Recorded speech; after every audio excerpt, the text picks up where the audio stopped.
Hi there, I'm Cowboy H-Bub, and you're watching Kentucky Cryptids. Now you might be wondering what a cryptid is.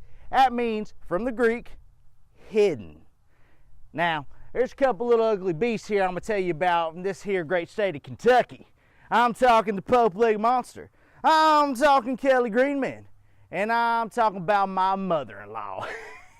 Had to do a little checking around. She one of them women, you say her name once, she pops right up out of nowhere. Alright, now this first one I'm going to tell you about, it's called a haint. That means haunt. These are little shape-shifting ghosts, man. I don't know what's going to run through their heads. They consumed a little too many GMOs or something like that. I'm just kidding, I don't know much about them, but I'll tell you who does. Old Todd Marberly, my former social studies teacher. Todd, take it away, buddy. And y'all, I'll see you in a little bit.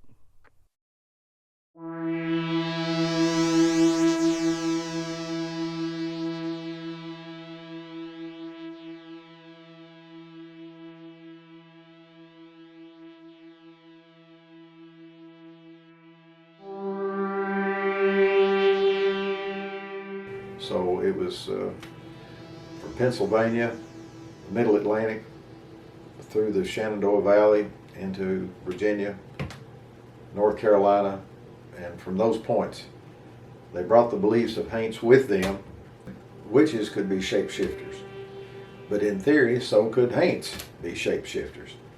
You know, for example, the dog that warns you, you know, the ghost dog, and every culture has the ghost dogs, you know, that warn you of pending doom, you know, that kind of thing. Other animals, but in particular dogs, you know. Speaking of that, I mean, I've read a story about a place called Hainton Holler, Yeah. and that's in Cumberland County. And there's supposedly some kind of creature that is there, an albino bear monster. But are there stories such as a creature like that being also considered a haint or, you know, a monster? You know, I've heard the one you talk about in Cumberland County, Haint Holler, but typically not a widespread thing in my experience, which is all I can relate to, all I can, you know, attest to. Haints were sometimes departed family members. You know, your mother warning you not to go do something, you know, or just maybe an image, a likeness, or a loved one. It was not, they were not always something to be feared. I don't know how far back this belief goes, but it was endemic in Appalachia. A good knocking spirit and a bad knocking spirit, and usually they were to warn you of something. If nothing else, keep you awake at night and give you grief. But the belief was in deep Appalachia that every family had at least one member, one child, who could raise what was called a rapping spirit or a knocking spirit. They could even inhabit pieces of furniture. They could inhabit the attic of your house. They could inhabit your walls and just generally create a nuisance. But sometimes they serve for a good purpose. They could alert you of coming disaster, you know, warn you of dangers to come, that kind of thing. And so, as you can tell, we had to bring up haints at number 10, because haints are typically spirit creatures. They can also take the shape of monsters, and apparently my aunt's wicker furniture.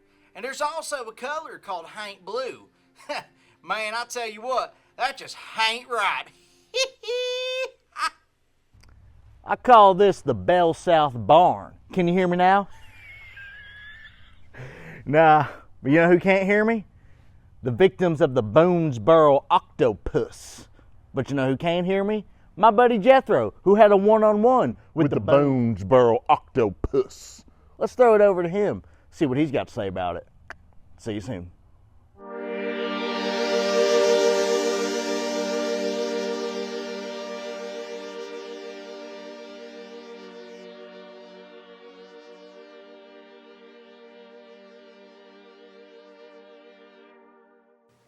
So my buddy Cowboy H-Bub told me y'all want to know a little bit about the Boonesboro octopus. Here's the thing.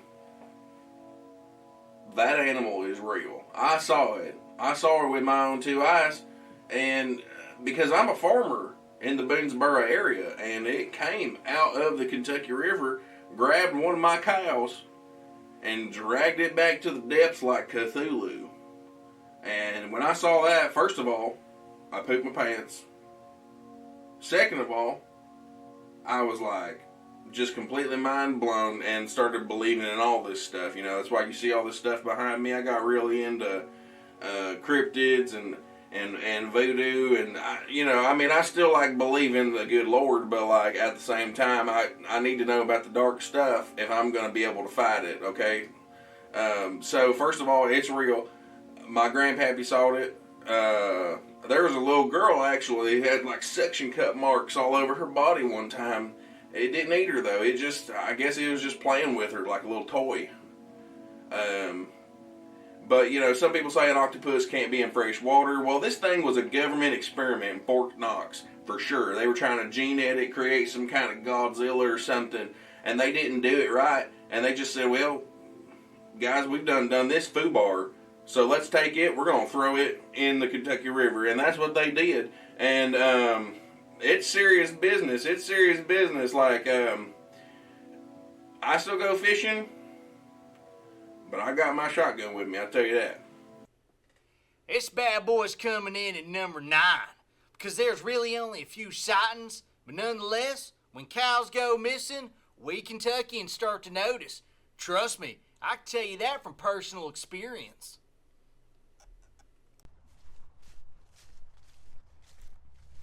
The Gravediggers, Kentucky's version of the El Chupacabra.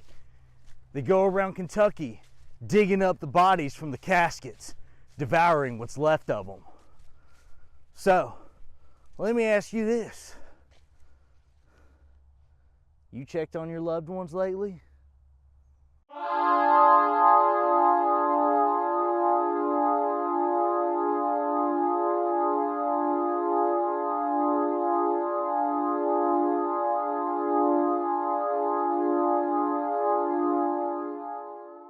The Gravedigger is a very obscure cryptid. I don't think that this is a very common one, and I think the reason for that is because it's kind of an antiquated term or name for the creature, because I think we're still having sightings of this particular cryptid, but we don't call it a gravedigger anymore. But I'll get to that.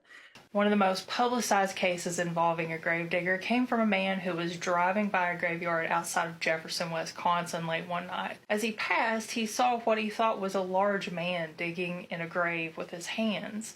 So he slowed down to take a closer look, and this caused the man in the graveyard to stand up and turn to face him. The driver would later describe what he saw as a creature part dog and part ape. It was covered in dark fur, had the body of a large, powerful primate, but it had the head of a dog. And if that's not hard enough to believe, the driver actually returned to the graveyard the same time the next night, hoping to get another look at this thing, and he did. It was right there in the exact same spot, still digging. When it spotted the driver, it growled at him and scared him away.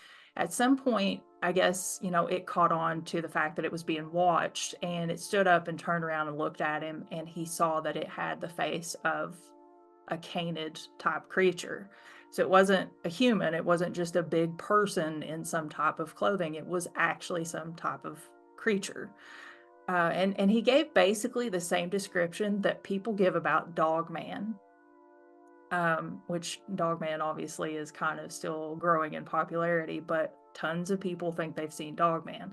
So that's why I say that I think we have a new name for the gravedigger, is because I believe that they are the same creature. I don't think there's any difference. If this creature exists, I think that's what it is personally. But there's not a whole lot out there about the gravedigger. Honestly, this one scares me by far. You gotta ask the question, if it likes corpses, does it also like live flesh? We hope we're dealing with the American bald eagle type situation here. You mean a vulture? What was that now?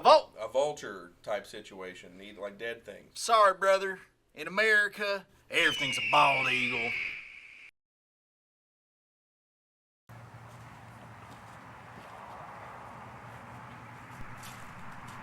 The Wampus Cat. A lot bigger than that thing right there. Been seen all over the globe, from northern Tennessee to southern Kentucky. But don't just take it from me. Let my friend Earl tell you about his little encounter with the Wampus cat. See y'all in a little bit.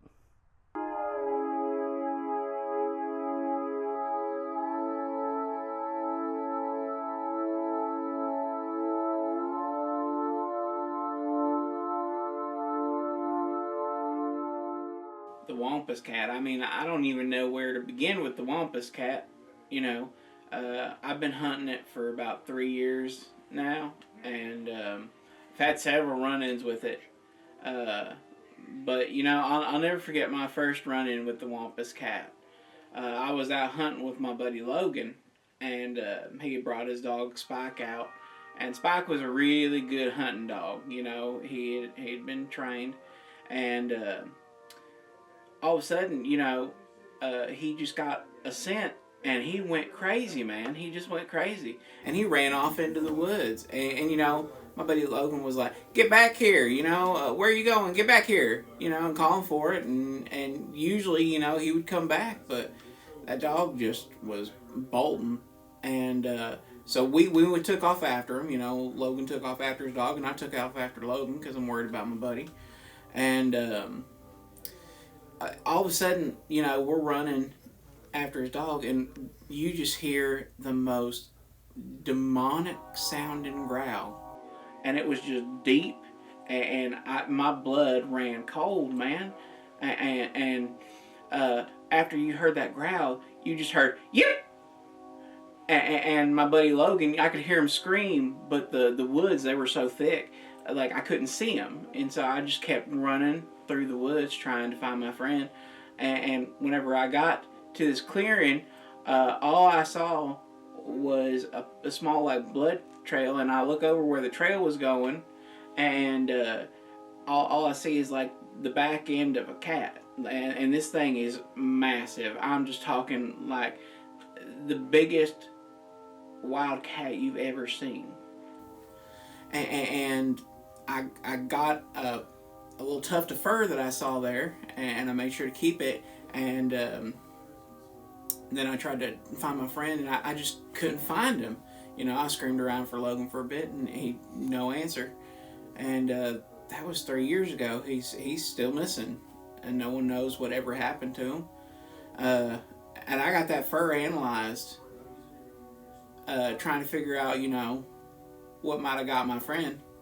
And the analysis, they said, the scientists said, they said it was no species of cat that they could identify. It was feline, but that they had no records of any cat like it. And so I know that Wampus cat is out there, and that it's real and it's dangerous, and you have to be careful when you're hunting. Now see here, this creature also has ties back to Native American beliefs, specifically the Cheyenne, wherein the Wampus cat is a cursed woman, doomed to roam the earth as the feline for her lack of piety. One way or another, though, you know, if you come across this bad girl, it's gonna be a cat fight for your life. Harry, the Harrington Lake Monster. Half Loch Ness, half pig. Don't know if he's a science experiment or a product of nuclear radiation down there in Garrett County, Kentucky. And bad news for you meat eaters. He don't like people to eat bacon, and he don't like people to eat fish, which means he don't like me.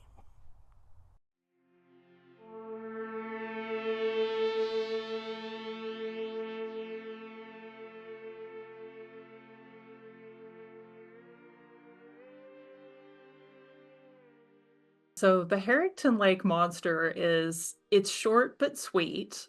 Sometimes it's referred to as Kentucky's very own Loch Ness Monster. There haven't been any recent sightings. It seems kind of like an isolated incident, although a lot of people in the area think that, you know, maybe there is something there. And one of the phrases you'll hear pretty often in regards to this particular body of water is there's fishes the size of Volkswagens in the water. I hear that phrase all the time. It's crazy how that very sentence is circulated so often in regard to the ecosystem there. But basically, the Harrington Lake monster came about. There was a UK professor who was at his vacation home on the lake. And he was out early one morning, just, enjoying his deck, his patio, and the river and all that. He saw something that kind of caught his attention, so he started watching it, and he described it as, basically, a lot of people laugh at this, but he kind of described like a swimming pig monster, because he said that, it was a long, kind of like a serpent or an eel, but it had a curly tail. It had a blunt snout, a very weird description for a sea monster. It's not something you would expect associated with an aquatic creature. So, and I think that's really kind of what set this story up to be a little bit of maybe not taken as seriously as it should have been, because there could be, a giant fish type creature there that could have been investigated. But the way he described it, it sounded a little bit ridiculous, and he saw it pretty quickly and then it vanished. He claimed that he saw it a time or two more afterwards, but no one else has really seen it. And this all took place in the early or the mid 1970s, I believe. So, we've had a lot of years in between, and nobody's really seen Harry. They call him Harry, the Harrington Lake monster, since then, unfortunately. But apparently the fish are as big as Volkswagens there. It could have maybe been a wild pig. I've never heard anybody mention that, but I feel like it's maybe it was a pig, because pigs do swim. They can swim. So maybe that's actually what he saw, was a wild hog. Now, Harry's kind of a goofy little feller, but we had to show him some love. And ever since the UK professor, yes sir, go Cats, said he saw him, well, I guess that adds credibility. You never know. But one thing is for sure, when you got a Loch Ness monster situation on your hands, you gotta tell the whole neighborhood about it. The Louisville Demon Leaper, a gargoyle type figure out there in old Jefferson County. Not to be confused with my ex-girlfriend Tasha, the Louisville Demon Sleeper. Tasha, I want my Wranglers back! Oh God, her boyfriend's home. We gotta go.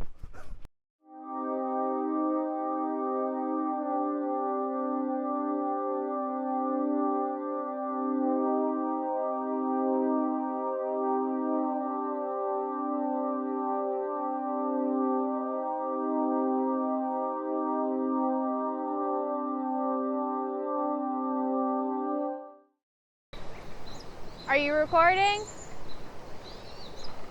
Hi, I'm here to talk about the Louisville Demon Leaper, which is a gargoyle that's known to hop from rooftop to rooftop here in Louisville, Kentucky. You might wonder why I'm out here in these woods. The last known sighting was here in this forest here in Louisville, Kentucky. You think I came off okay?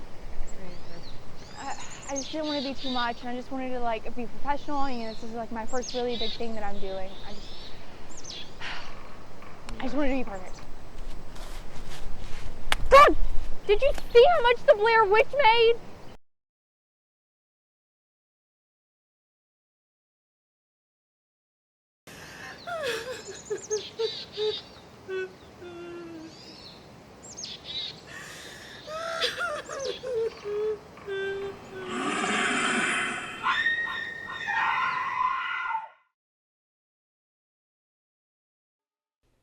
The Louisville Demon Leaper's got an interesting story, and he had come to our top 10 list because of its history. The old Demon Leaper's been talked about in print, that means words, in Kentucky, but even mention of him came up in New York City.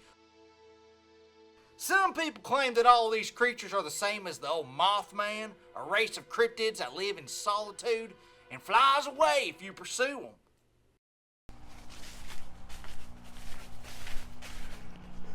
Bearilla, half bear, half Godzilla. Half gorilla. Half gorilla. Oh, hell yeah.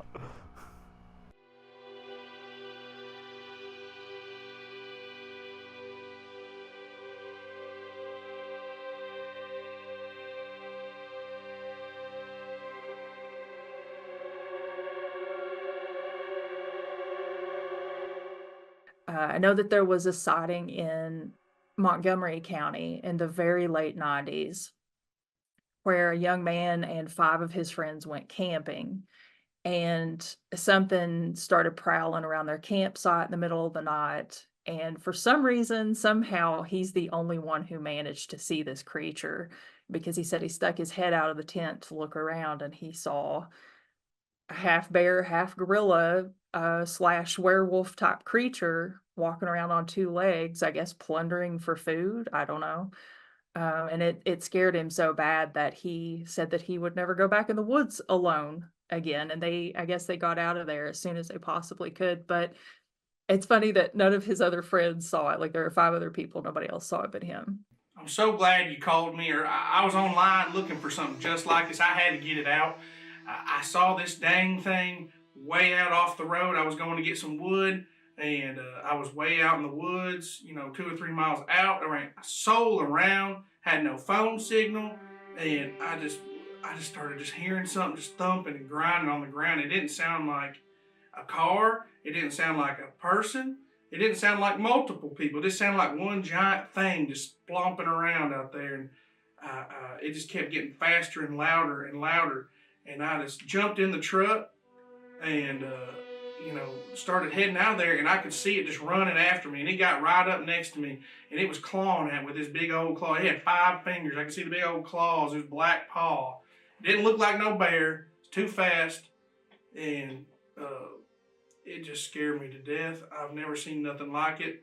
If it's out there, it's got to have got to some people, and I just feel like we gotta be looking for this thing. You know what I'm saying? If we don't, some people are going to get hurt. You might not believe me, but people need to know. People need to know.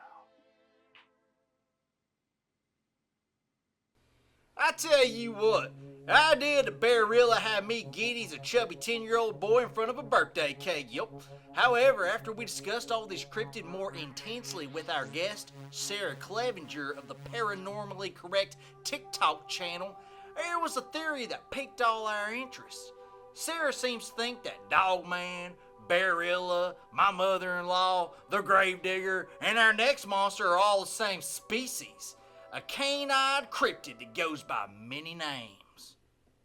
You know, my pappy used to tell me a story before bedtime about a beast called the Beast of the Land Between the Lakes. Now, some people call them werewolves, but where we got 1/16 Cherokee in us, we call them skinwalkers.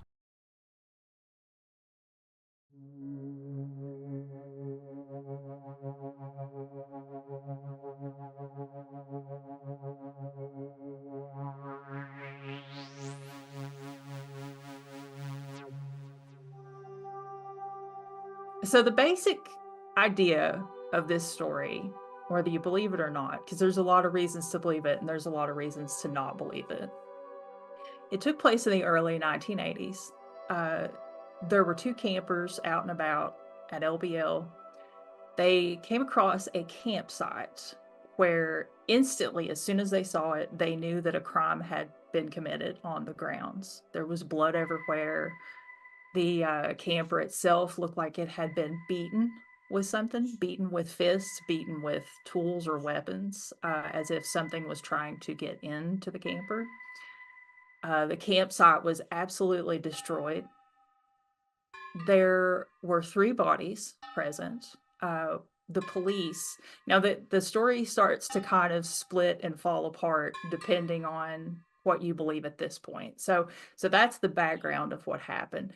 Now, the witness reports is what's really debatable, because you have, like I said, you have communities of people who all believe a different origin story as to how this story got out to the public. Because if you just go looking for this story on the internet, like official information on it, news reports, police reports, you're not going to find anything. So the version that I know came from, this has happened a long time ago. A lot of people have passed away, but there is one woman who's still living. She was a gas station attendant at the time. And she said one night, really late in the night, 2 cops who she knew very well, who stopped there frequently, stopped in, and they were emotionally just distraught to an extreme. And she started talking to him and trying to find out, like, what happened? Are you guys okay? They were covered in blood stains and they were both just a nervous wreck. And they started to tell her about this call that they responded to. They get a call, they go to LBL. This is after the two campers have located the crime scene and they've contacted the police. So the police swarm the area these two guys go to. They get there, and what they see is the campsite destroyed, the camper destroyed. There's bodies everywhere, there's blood everywhere, there are appendages everywhere. They found the body of a dad, they figured. It was a family. There was a man who he was so roughed up, his arm was torn off. When they found the arm, his hand was clutching a wad of hair.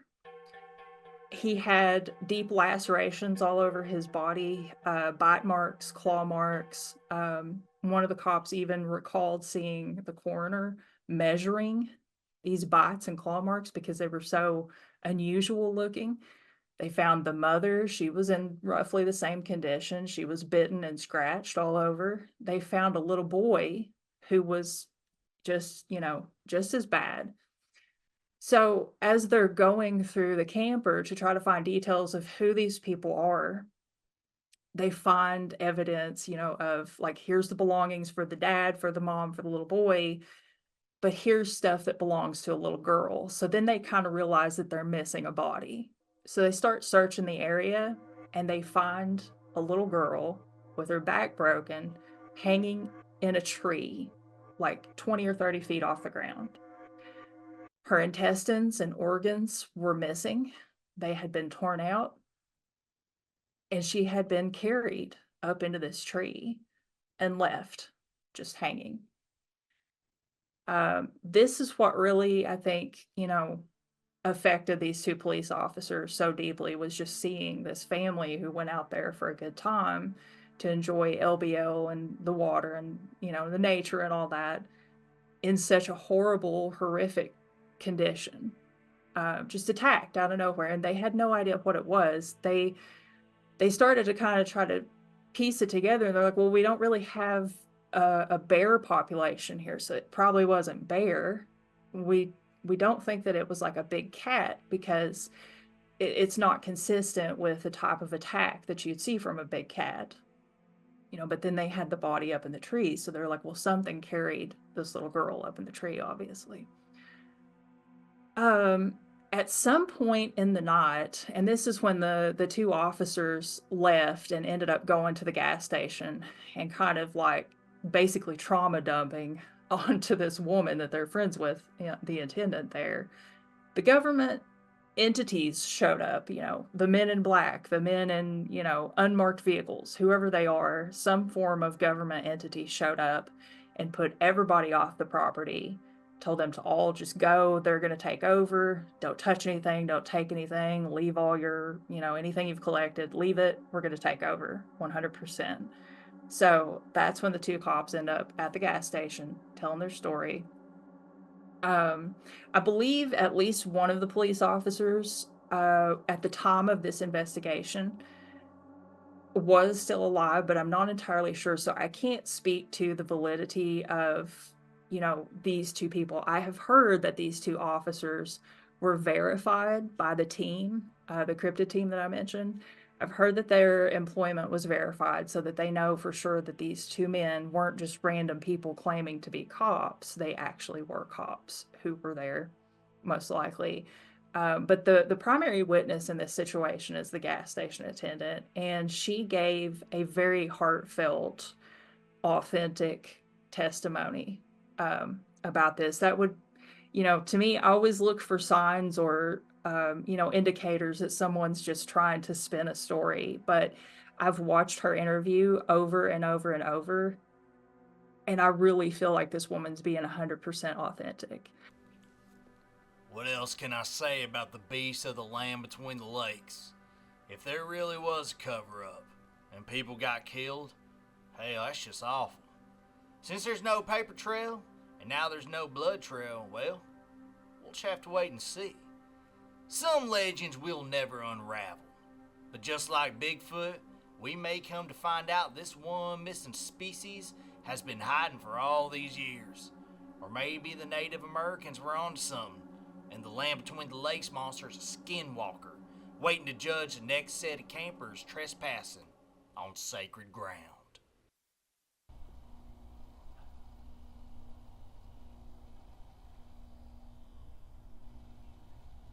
The Pope Lick Monster.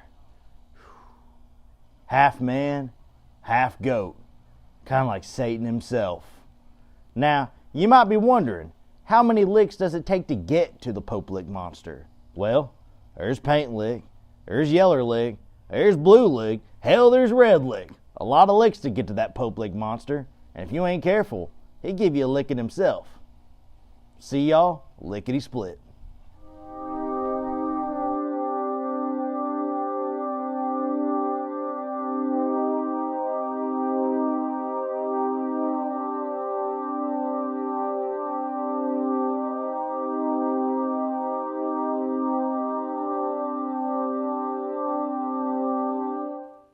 Now the reality is, folks, whether this cryptid is a legend or something more, there is a real body count with a paper trail associated with this legend, because many people have died at the Pope Lick Trestle just outside of Louisville.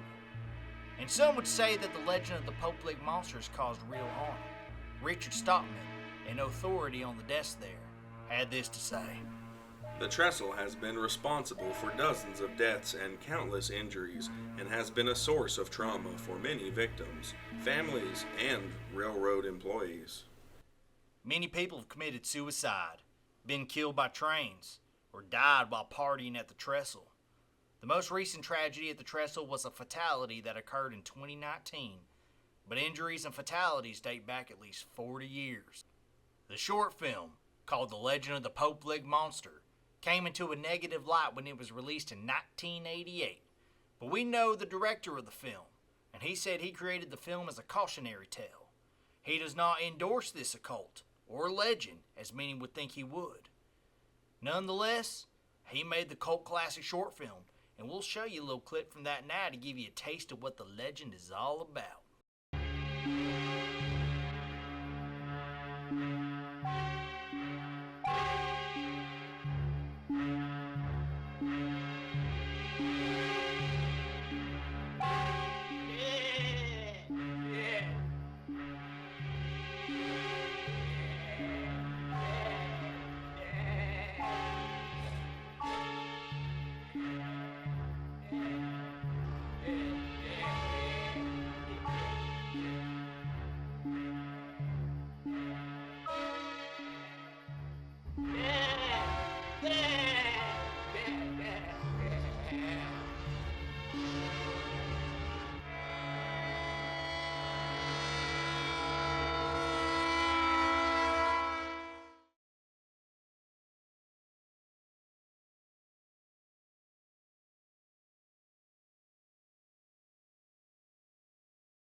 And you all are you're gonna like darken me and change my voice, right? Yeah, so, back in college, I was a bit of a partier, and, it was my senior year, and I had a group of friends that was, they knew I was into the paranormal, and they said, hey, we're going to a party at Pope Lick, at the Trestle. Have you heard of the Trestle? And I'd heard of the Trestle, and so, I tagged along, and, so went to the party, drank some alcohol, did some drugs, and while we were partying, suddenly we hear a scream, and somebody, I won't mention who they were, but I knew them a bit. We had some classes together. They had also, gotten very drunk that night, and fell, and yeah, they died. They died that night. of course, I had to call the paramedics and the police, and they came out and wanted to talk to everyone. Um, and that took forever. And so, by the end of it all, just we were all absolutely exhausted and ready to go home. And as we're, getting ready to leave, we just hear this demonic sound, and we turn around, and we couldn't even really tell what it was. It was kind of just like enshrouded in shadow. But you could feel its presence, and it was, just something that wasn't right. It wasn't of this realm. You could feel that in its presence. And to this day, I fully believe that as we were leaving, we saw the Pope Lake monster. And if you were to ask me, did that death happen because of that creature? I would say, yeah, absolutely.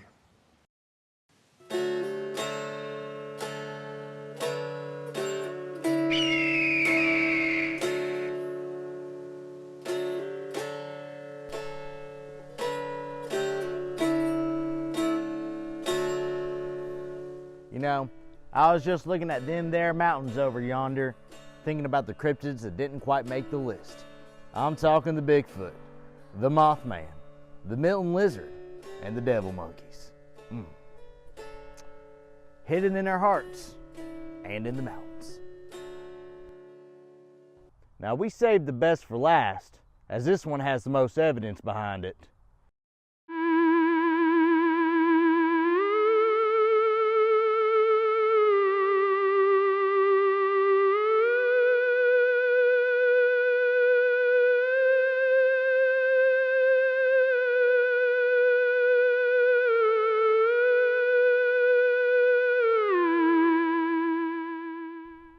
If you're like me, you've been probed by aliens before. So I'm gonna let old Geraldine Stith take you down to Kelly, Kentucky on a warm night in 1955. Take it away, Geraldine. They didn't have plumbing, so you had to go out to the well to get water. So Billy Ray decided to go out and get some cold water, and as he was there, he heard something up in the sky. He looked to where he heard the sound, and there was this big silver object with all the colors of the rainbow floating behind it, he said. Didn't know what it was, ran in the house, slammed the door behind him, and told everyone what he just saw. Well, they just kind of skidded him away and thought he was just trying to fool with them and try to tell him, just stop. Maybe it was just a shooting star. He said no, he knew what that was. He knew what it looked like. Meteor shower, maybe, because they had been having a lot of those that month. No, I know what a meteor shower looks like. It wasn't that. And he kept on. Well, my dad finally told us, says, listen, let's go back out there and you tell me again what you saw. So they walked out to the well. He pointed towards the sky, told him again. My dad still tried to ration with him, rationalize the whole thing. It was shooting star, nah, it wasn't none of those, he said. I know what those look like, Lucky, he told him. No. So they start going back to the house, and as they're going back, lo and behold, out in the woods behind the house comes this little 3.5 foot tall being. It had big glowing eyes, huge ears, a big round head, and its arms nearly touched the ground, and it seemed to be floating on top of the ground. The legs were not moving. They didn't know what it was, so they run into the house, slammed the door behind them, and said, something's out here. Well, of course, they're all thinking, all right, Billy Ray done got lucky out there to go along with his little joke here to try to scare the girls. Because you got to realize these were all people in their early 20s. Billy Ray's wife was either 18 or 19 at the time. So that's what they thought. But they kept on. And my grandmother told my dad, said, you need to just stop. I've got to get these kids to bed. And you're not helping any. Well, she knew it was serious when one got a shotgun, one got a rifle, one went to the front door, and one went to the back. And she thought, okay, let's see about this. So she heads to the back door where Billy Ray is, squats down beside him and says, Billy Ray, what did you see? And he says, Miss Glennie, I don't know what it was, but whatever it was, I hope you never have to find out. So they sat there a while, and they can hear everybody in the house, talking and carrying on. And lo and behold, it wasn't long till one of them come around the corner of the house to where they were sitting. Grandmother seen it, screamed, fell to the floor. Everybody heard her come running. And she told him, I saw it. There is something out here. There really is. About that time, they hear a shot ring out in the front of the house. So they take off toward the front. Uncle JC shot one through the window. Well, Billy Ray decides to run out the front door. And as he's standing there under this little stoop, this clawed hand comes down and tries to grab his hair. Well, my Aunt Eileen grabs him and yanks him in the house. And my dad runs out there and shoots it off the roof. Somebody yells, well, there's one in the maple tree. And he looks up toward the big tree in the yard, and sure enough, there's one sitting on a branch. So he shoots it. It floats to the ground, rolls off, and he's gone. By the time it's over with, they shot him off the back fence. They keep shooting them away from the windows and doors. They don't know what these things are. They keep coming back. They're not dying. They're not falling on the ground. What are they? Well, everybody's in hysterics. The kids are crying.